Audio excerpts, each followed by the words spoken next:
Hello and welcome to what's in this week's Oban Times with me, Finn Nixon. Me, Kathy Griffiths. And me, Sandy Neal. Well, what do we have for you this week in the Oban Times? There's lots of news and photographs for you, as always, in the newspaper and at www.obantimes.co.uk.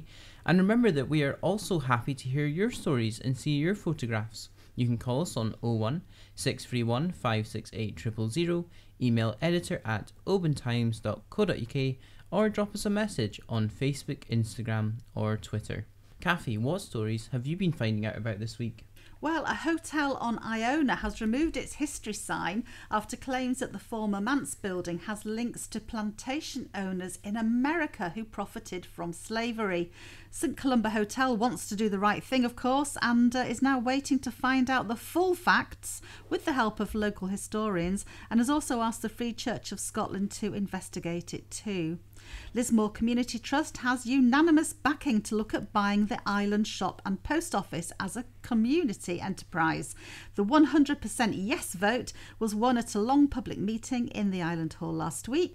The meeting was well attended, and there was also an 84% vote in favour of the trust converting to a community benefit society, which basically means it's going to help them lots with fundraising. So as well as getting grants and donations, they would be able to issue bonds and shares in that enterprise.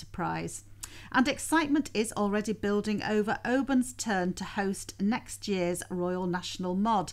There were 35 people, all willing, who turned up at the first planning meeting at the Rockfield Centre, and work has now started on creating a number of subgroups to deal with different aspects of the Mòd, and that'll be from getting word out to fringe entertainments happening around the town, so that's in the pubs and clubs and venues and lots more. So check out in the OT and our online story about how you can get involved. The more the merrier. Well, we've all heard about people bagging Munros, but how about museums? I've been chatting to Dunbeg's Karen Bernard, who is on a year-long challenge before her 80th birthday to visit as many accredited museums and heritage sites as she can, and that's all in aid of Oban and Lawn Dementia Support Group and Alzheimer's Scotland. So far, her adventures have taken her to 40 of them between East Lothian and the Orkney Islands, and believe me, there's many more on her list, so you can read more about that in this week's OT and online. Thank you, Kathy, and I look forward to reading all of those stories, and good luck to Karen on her museum adventure. Sandy, what about you? What do you have for us? Well, thank you very much, Kathy and Finn. Well, the First Minister says it's right that the SNP expelled the Western Isles MP Angus Brendan McNeill from the party. A Slate Island is up for sale for a mere £1.5 million. Here's a clue which one. Its name means, in the Norse of the Vikings, Thor's Island.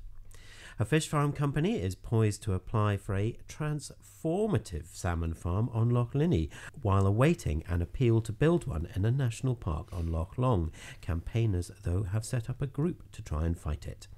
Also in our sister paper, the Oban Times, we have reaction to the breakdown of the Corran ferry across Loch Linnhe, Scotland's busiest single vessel route. This can't go on, said one local. A crofter's hard work paid off at the Islay show, moving him to tears. And what on earth happened at the Great Oban Raft Race? It is a testament to the creativity and optimism of humankind that so many competitors turn up with such motley contraptions year after year, all in a good cause. It is also a tribute to the local emergency services, who are all on hand in the very likely event that something goes wrong. Was this year any different?